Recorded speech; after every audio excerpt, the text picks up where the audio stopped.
Hey guys, Chris here. This afternoon and this evening, we are in the Sierra Nevada at an area called the Blue Lakes. I have 3 stories that took place right here in this area. And they all involve people just going for a walk, going for a hike, or camping, and something in the wild does not want them there.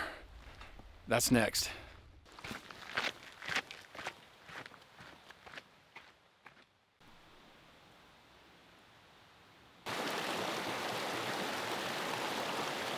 Okay, so I found a really nice spot along this beautiful stream. I saw some trout in here a little bit earlier in this little pool. Pretty cool, good sized trout, so I'm gonna have to come back with a fly rod. And also, for the 3rd story, we're gonna go up in this plateau to the Lost Lakes, and that's where this family was camping, and that's where something happened to them late at night. We're gonna go right to the exact location, or at least try to find it. Also, for our beer, we have moose drool, which I put in this lovely little stream here, got it nice and chilled, and that is a 5% ABV on that. It's 1 pint, and that is from the Big Sky Brewing Company of Montana, and that is out of Missoula, Montana. I used to live up in Bozeman, Montana, and that's a big beer. I bought just 1 of these. It's been saving me on buying the 6-pack and then drinking 5 beers and saving 1 for the video. So I just buy 1 big one. Sometimes you gotta buy the 1 big one. And also, if you know anything about Montana, it's Charlie Russell country, and that's one of his little symbols is a buffalo skull. He is the famous Western artist from the 1800s, 1880s, 90s, and early part of the century there. And this is a brown ale, so it's going to be very dark. And let's take a look at that. Whoa, it's like motor oil.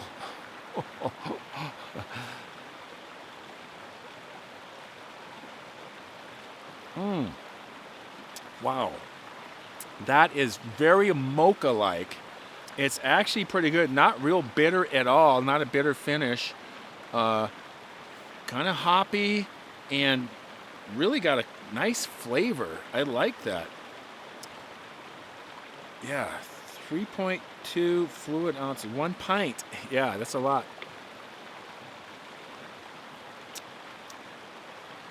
Yeah, it's really pretty good. I like that.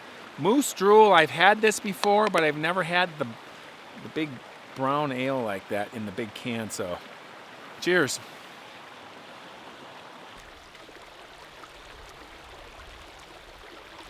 So I am in Alpine County, and this is the least populated county in all of California. There's 2 people per square mile, and the county seat is called Markleyville, very small town, and they have the El Dorado National Forest, 768,000 acres of wildland that I'm in right now, and this is where my story took place.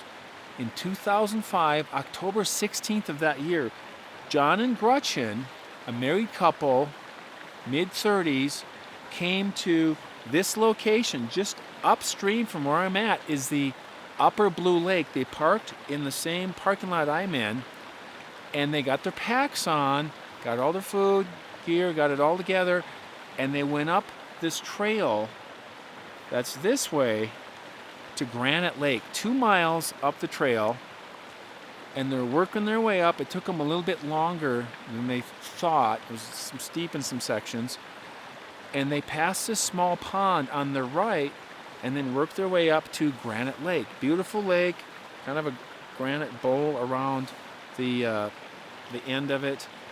Fish in there, and they took a break there, had a nice time, working their way back down through this very thick forest. They stopped again at this small pond, sitting on a log, taking a break, having some snacks, and John pulled out his day pack, pulled off his day pack, and pulled out his topo map, and he's checking it out, looking at the whole area, and he saw this evergreen lake, which is south of here, and he told Gretchen, hey, I'd really like to go check this lake out. It shouldn't take me too long. Would you be okay staying here for maybe 20 minutes? She said, sure, that's fine. Just don't be too long. And she had some snacks she was going to eat, and she was going to just sit and take a break and read her book. Ron got his pack on, and he worked his way through this pretty thick forest. It's very thick out here, and he had a hard time following these contours because it was kind of steep, and it kept kind of pushing him down. And I looked at the map, and to get to this lake, it's called Evergreen Lake, and it's on a shelf that's above this kind of a couple of domes. And John was following the contours of these domes, and he needed to kind of pop between them and come down to this flat area. And this is where this Evergreen Lake is, and then that just drops off really steep. So it's like a shelf up here, and he couldn't find this lake. So he decided, I better turn around. Gretchen's waiting for me. And this forest is very thick and dark. It's a little spooky. And he was comfortable being off trail, but he was starting to feel just a little spooked being off trail, and then Gretchen being back 20 minutes or so in the wilderness. He's going through the forest. There's a lot of pine needle duff on the ground, but there's areas that there's this granite, and then there's this kind of a fine dirt and dust, and then back into some pine needles. And it had snowed the day before. This is mid-October, and there was a couple inches of snow, and then it mostly melted off, but the ground was pretty damp, pretty soft. And he came to this section. It was kind of he called it a natural pathway going through the forest, is what he said. And he had been going through this area. It was so thick, and he was going over logs and around trees and just fighting to get through the forest. And he thought this would be a great way to get through the forest and make better time. So he took a different route back, and he knew if he just headed north, he would hit the trail, and then he could find Gretchen. Came to this stretch. It's pretty flat, and there was no pine needles, and he saw footprints in the dirt, 2 sets of footprints. The first set of footprints were about 11 inches long, very human-like, but not human. You could see 5 toes and this definite arch. And he said they were about 3 3/4 wide at the toe and the ball of the foot, that area. And then it tapered down smaller, but they were about 11 inches long. Clearly seeing these tracks going through the forest, this natural passageway. And then there was another set of tracks at different locations on these tracks. They were superimposed over the top of each other, and it looked like the bigger tracks that he found were following the smaller tracks. And the bigger tracks were about 15 inches long, 6 inches wide, and the stride was about 4+ feet long, really wide. It did not have more of a definite arch. It was flatter.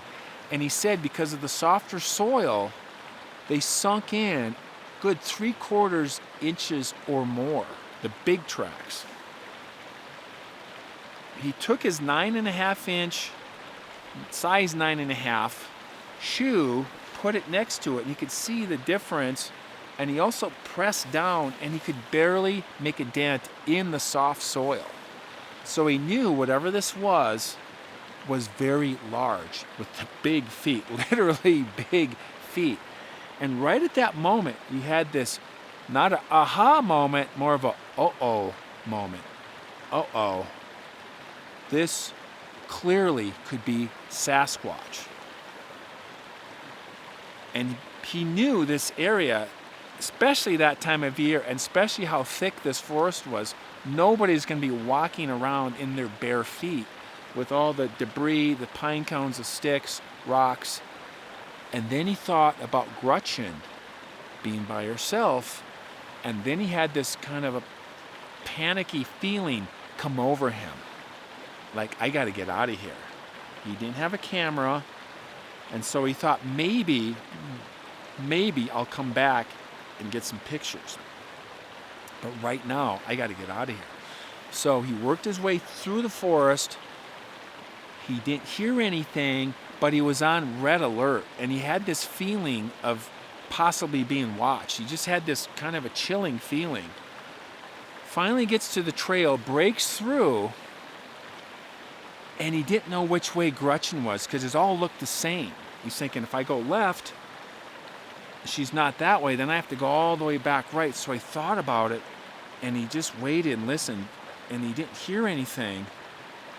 And then he thought, I got to go to the right. I think it's to the right. He just found the trail. He just didn't know which way to go to find his wife. He goes down the trail. Sure enough, he looks up ahead. He can see the pond off to the left. And he's like, okay. He's kind of relieved. He keeps going past the pond. He doesn't see Gretchen. He's a little panicked. And then he looks off to the right. She's standing there, and she's looking off in the forest. And then she turns around kind of startled, and she goes, honey, what are you doing? And he said, I don't know, I'm coming back. I couldn't find the lake, couldn't find this evergreen lake. And anyways, I'm glad I found you. And she said, no, honey, I called you. I was calling you. She was yelling out his name. And he said, I didn't hear you. I was just got off back onto the trail just a minute ago. I was hiking back from this. She goes, well, I don't know what's going on because I thought I heard you just in the forest right over here. And she said, I was sitting on this log reading my book, and I heard you, or at least what I thought was you, coming through the forest right towards me. And she said, you were making a lot of noise, and I thought, okay, well, he's just working, he's coming through the forest, he's going to be here any second now. And I said, hey, honey. And what I thought was you suddenly stopped.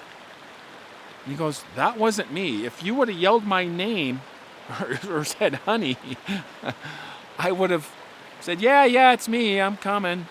And I was up that way. I came in from a different angle, and I had to walk down the trail to get to you. She goes, well, I called out to you 3 times. I said, hey, honey. And then I said, John, what are you doing? Get over here. And then she said, she heard whatever this was, she could hear it kind of moving around, and then it quickly went the opposite direction in the forest really fast, and it made a lot of noise, and then it was quiet again. And she said it startled her because she thought, oh, maybe that's a bear. I don't know. And so she said, that obviously wasn't you. And he goes, honey, I am so sorry. That was not me. And I have something I need to tell you that I found out there in the forest, but I think it's best we just get out of here now. And she said, I agree. Okay, let's just get out of here. I don't know what's going on. I thought it was you. Maybe it's a bear. I don't know. And then they took off, went down the trail, back across this dam to get to the parking lot, got in the car. Sun was going down. It's fall. It's October. The sun goes down way quick. Once it gets behind the mountains, it's kind of like getting dark, and then it's like somebody turns a switch and it's black. And they're heading down the road that I came up and going to past the lower Blue Lake, and then the road that works around towards 88, which is the Carson Pass Road. And as he got out of the area, he started to tell her what he saw along his backcountry hike off trail. And he told her about the footprints and how there was a bigger one, smaller one. It looked like the smaller one was in front and very large prints. And she was like, oh my God, I don't know what I heard, but whatever it was very large when it ran away, and it sounded like it was on 2 feet. And that is our story from Gretchen and John in 2005, right here, and on this trail. Pretty wild.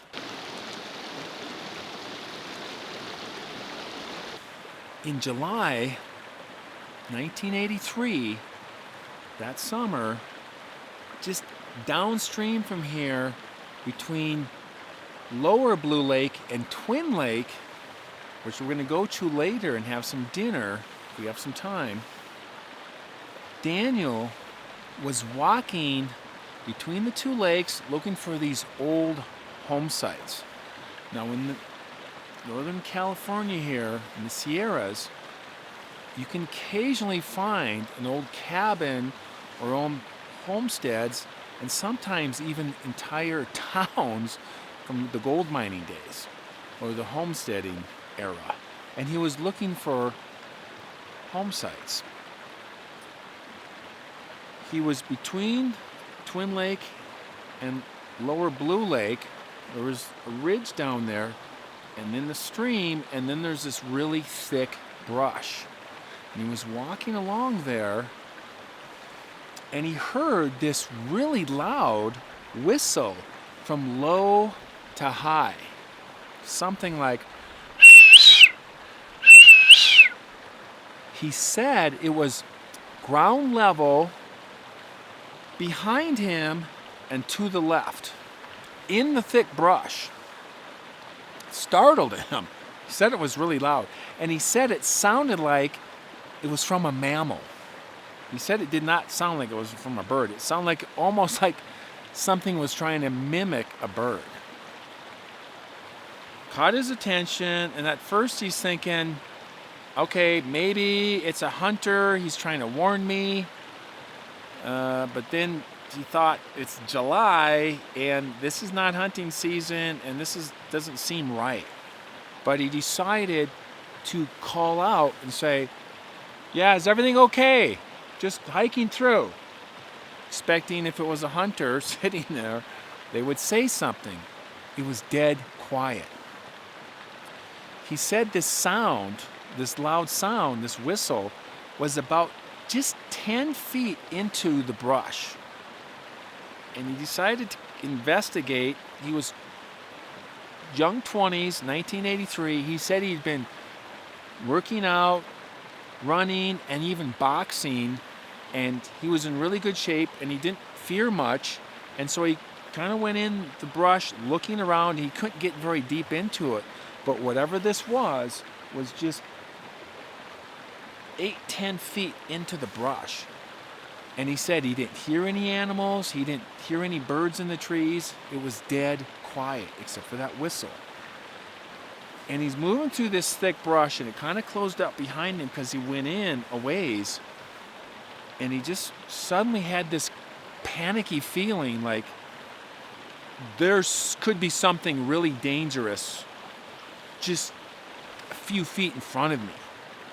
Maybe a bear, maybe a mountain lion. He didn't know. But there was this feeling of danger came over him. He immediately got out of there, followed the stream back to the Lower Blue Lake, and he asked his dad about the sound that he heard, this whistle. Now his dad had spent several summers as a campground host at these campgrounds for the PG&E. This area is run by the PG&E. It's within the Dorado National Forest, Pacific Gas and Electric. And they operate this for recreational purposes, and then they got the dam there for hydro and electricity and power. And they have these campgrounds and day-use areas and picnic areas.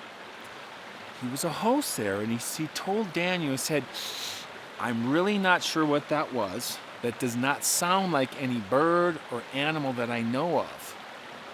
But I remember about 4 years ago, late August, this storm came in when I was being a campground host. He was by himself, and this storm, the wind was picking up, and it was night, and he went outside to secure the campsite.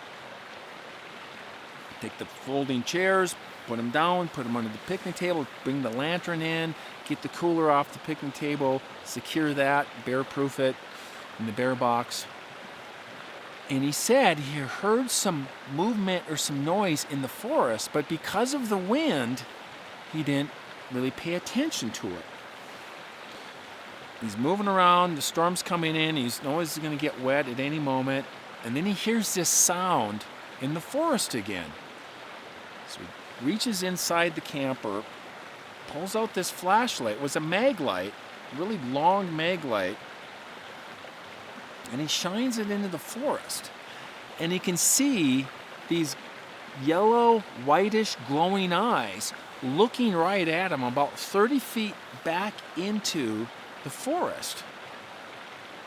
And he said it really spooked him, startled him, because he knew the forest around this campsite. He'd spent the whole summer there and spent several summers working in this area as a campground house, and he knew there was no trees there, and these eyes were 7-8 feet high, and it was not an animal sitting up in a tree. Startled him, and he never told anybody about this. He didn't know what to say. He didn't know what they would think and what they would say, and so he just kept it to himself. But he told Daniel, I think this may be related to what I saw. And that's all he said about it. And then Daniel, thinking that this was a mountain lion or a bear, and he actually went into this brush trying to investigate and look for it, had this chill come over him like, oh my gosh, this thing is possibly very real. And also that week while he was here, he talked to a man from Chico, California, who had been training as a runner, and he was running in this area along the dirt roads that go between Twin Lake, Upper and Lower Blue Lake, and then it works its way up to this Lost Lakes. He talked to this man, and the man just said, I had this really strange occurrence one evening. I was running. It wasn't dark yet, but the sun was going down. He had a really strange occurrence. He said he did not want to talk about it. And then Daniel said the next day he had left, never to return again to this area, as far as he knew. And they were going to stay in contact by the phone. This was back in the 80s, so this was just phone contact. And so that is our story from Daniel, who spent several summers here with his dad as well. And then his dad would spend the whole summer here. And so this is quite an interesting area. We got the Macaulay Wilderness just right over here, and the Lost Lakes Plateau up here. And to the south of here is these volcanic peaks I've been checking out, and this upper and lower Sunset Lakes, really cool country. So, all right, so now we're going to hike back upstream to the upper Blue Lake and work our way to the Lost Lakes.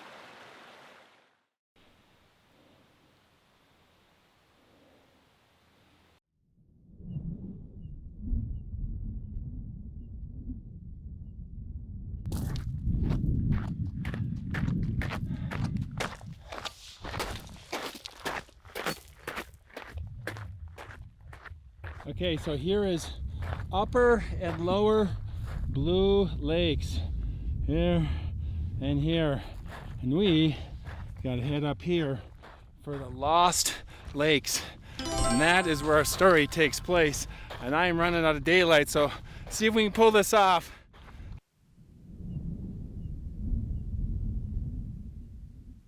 Okay, so this is the first of the two Lost Lakes. I found it. I had to come over this saddle here, and I was heading to this peak off to my left, and this is where our story takes place, at this second lake. I believe they were camped in that flat area on the other side. And so what I'm going to do, because we're running out of daylight, and it's going to be dark soon, and I'm going to have to navigate through the wilderness in the dark, which is not a great idea if I get off trail. I got some good lights and stuff, lanterns, but I'm going to head back to the saddle and work my way down. I should get back to the truck before it gets dark. We're going to go to the campground, get some dinner going, and then I will do the story of the lost lakes there. So, all right, let's get out of here while we got a chance.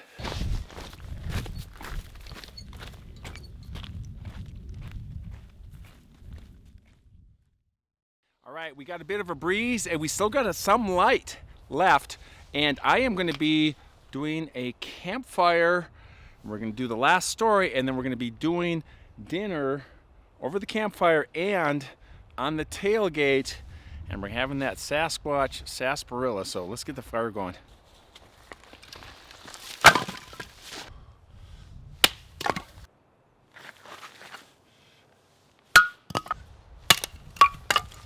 That is the Milwaukee little mini splitting maul. That thing is 26 ounces.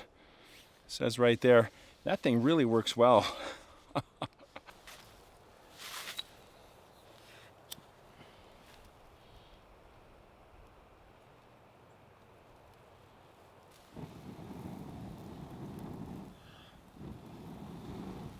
Woo! There we go. Pine needles and pine cones. They work great. So August 1st of 2001, Raymond and Jan got in their Chevy Silverado and made the trip out to the Blue Lakes. They did this every year. This particular year, they brought their friends, Kelly and Don. They went to the Blue Lakes and they got to the end of the upper Blue Lake and they took the road, the four-wheel drive high clearance road up to the Lost Lakes. Very rugged, and this is where I had just hiked up this road. I'm not taking my Ford Maverick up this road, and it was a good move. I worked myself pretty hard getting up this road, and then I busted off the road and I went up the ridge and worked around, and I got that view looking down at these two lakes, the Lost Lakes. And I assumed getting to the top of this plateau, I would see them like straight out, like they were just going to be right there, and they weren't. It was like up and over, and then there was a ridge, and they were behind and down. It was, the mountains are way more rugged than you think when you're looking at a map. And so this is where Raymond and Jan were going to spend the week, and they did this every year. They spent the week late summer,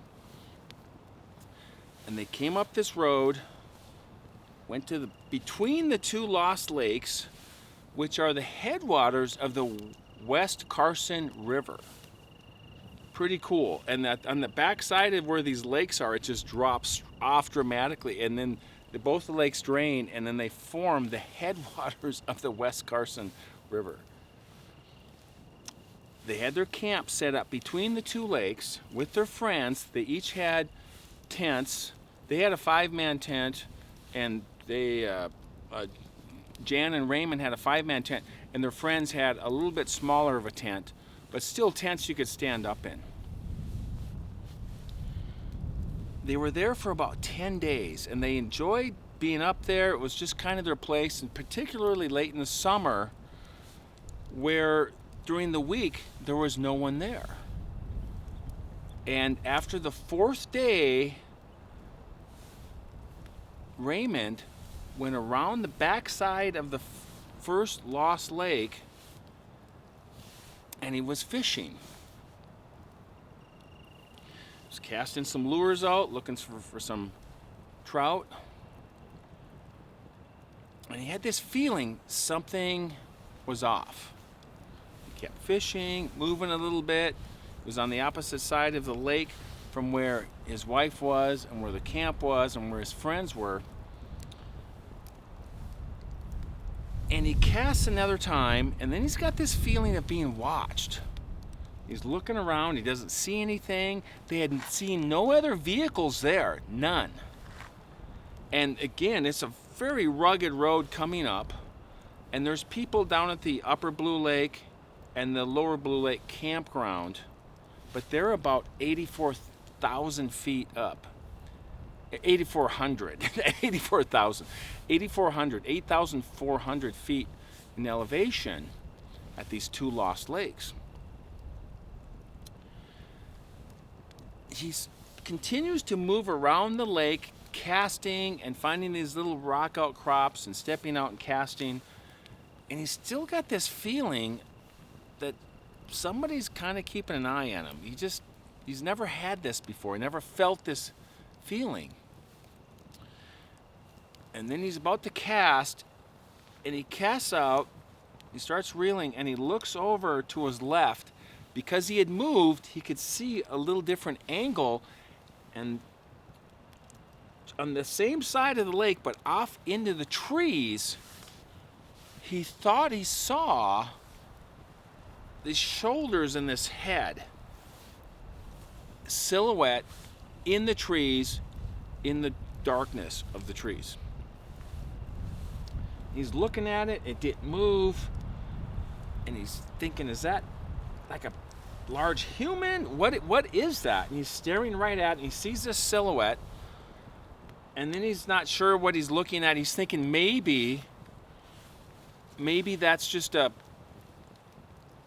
his imagination kind of piecing together like a tree and a tree trunk and some different things going on in the forest. And he looks back towards his line as he's reeling up. He's ready to cast again, and before he casts, he looks back over, and now that silhouette that he saw in the forest over about 60 yards or so on the east side of the lake is gone. He's a little shaken up. He's not sure what the heck is going on.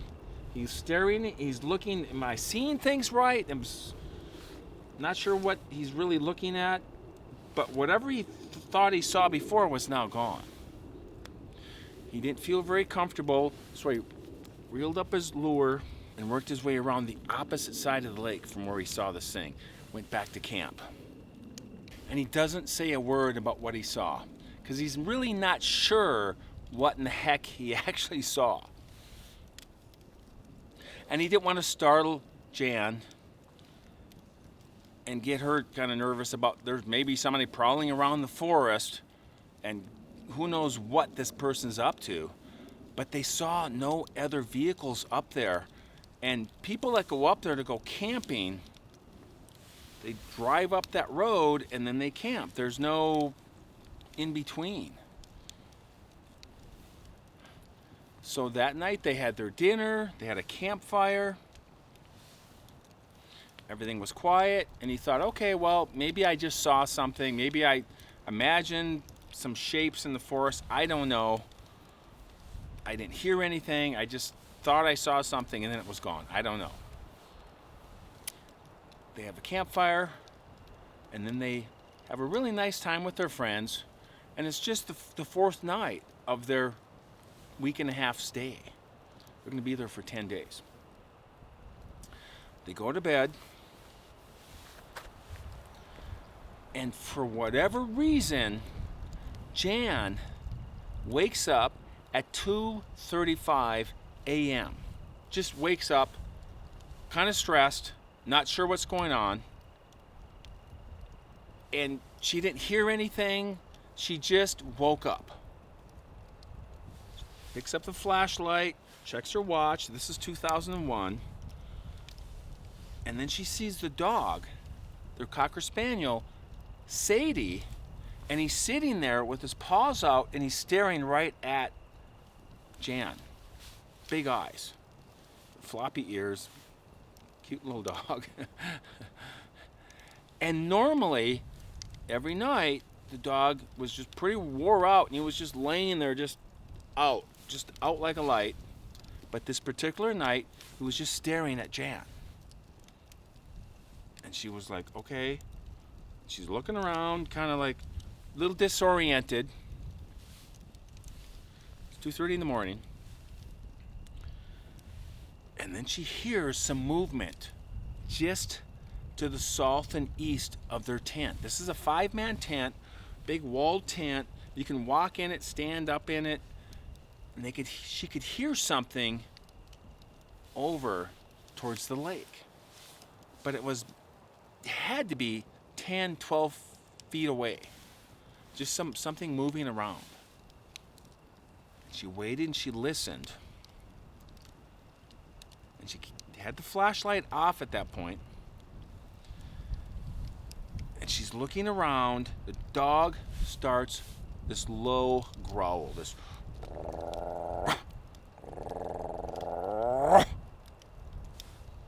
And right then she heard footsteps come closer to the tent. Something walked on 2 feet, the distance from 12 feet to about 3 or 4 feet from the tent, just a few feet away from where she was laying on the air mattress. Dog is still growling, got the flashlight off. Her husband Raymond is sound asleep. He's a sound sleeper. And she's listening very intently, thinking, okay, it's a bear, it's a mountain lion. They're a family of hunters, so they know all the animals in the forest. They've hunted and they've done this for years. And she just something's not right. Something's not adding up for Jan. She's just about to turn the light on and just yell like, "Hey, who's out there?" Just anything to kind of let her presence known and just kind of make a little stand.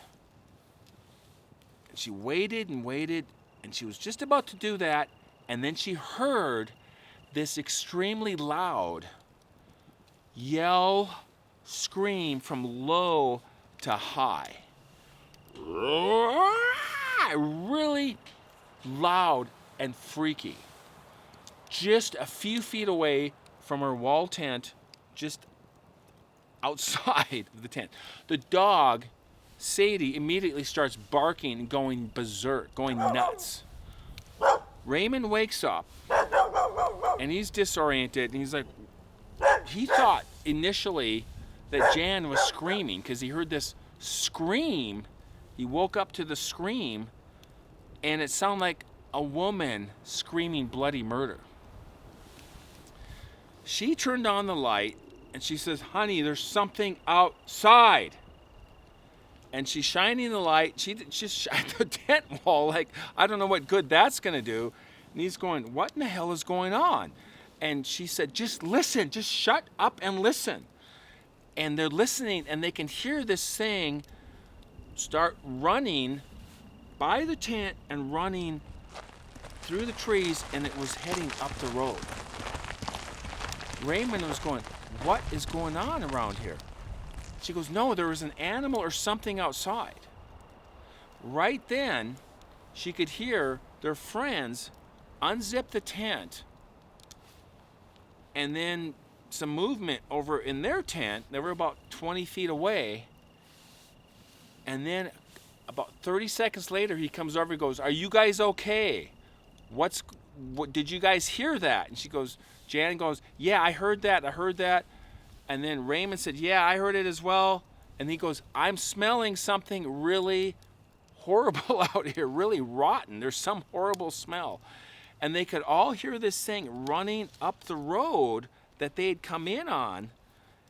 And as it faded out, they could hear the gravel and the rock as this thing faded out, and it was now quiet. The dog is still barking. He slowly starts settling down. They got out of their tent, and then they start talking about this. Raymond said, "I didn't tell you guys this, but I thought I saw possibly a bear or something in the forest. I'm not sure what it was, and then it was gone. I don't know. I didn't want to alarm anybody because I wasn't really sure what I actually saw."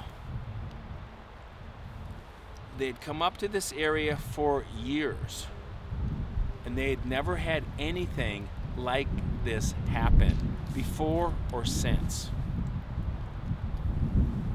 And they all concluded that being that a family of hunters, that this had to be something unusual or in the realm of paranormal or Bigfoot or Sasquatch, because it was not bobcat, mountain lion, a bear, or anything they could think of. And they spent the rest of their trip, nothing else happened for the additional 6 days while they were there. And they left, and they always remembered that one night. It was August 1st, 2001, in the Lost Lakes of the El Dorado National Forest, which is, I was just up there just about an hour ago, so. And the sun is going down. It's pretty much on the other side of the ridge here. And so we are gonna get dinner going right now. Cheddar smoked sausage, we're gonna cook that on the hot dog stick over the fire. And then the rest, we're gonna have waffle fries and Bush's maple and cured bacon beans. That's a giant can there. Check that out. I'm not gonna eat all that. And then we got these artisanal sausage rolls that we'll be putting the sausage on, smoked cheddar sausage. So yeah, that's what we're doing tonight. So, classic camping meal. Nice.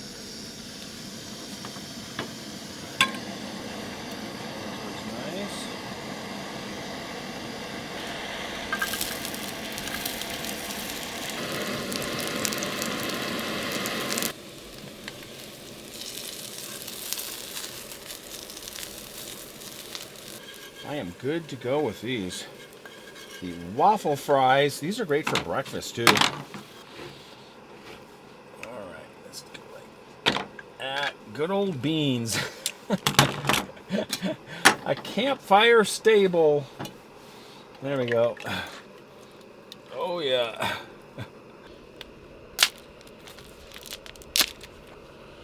All right.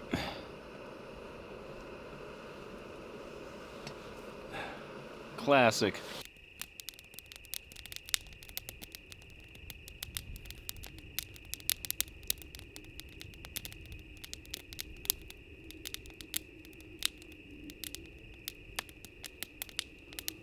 Just gotta reheat them. That's the good news about the beans.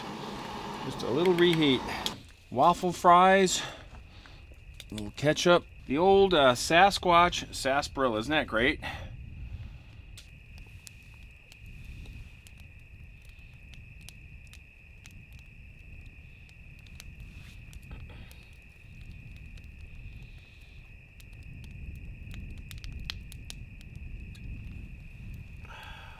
All right, you guys, thank you for watching. That was a lot of fun. I'm really enjoying getting out and doing some late season camping, cooking, and hiking. That was a great hike up to that Lost Lakes. Beautiful country up there. If you guys like what I do, like and subscribe. You guys know how to do all that stuff. And I really appreciate you guys, and I appreciate you watching. And we'll see you in the next one. As always, keep hiking. Take it easy.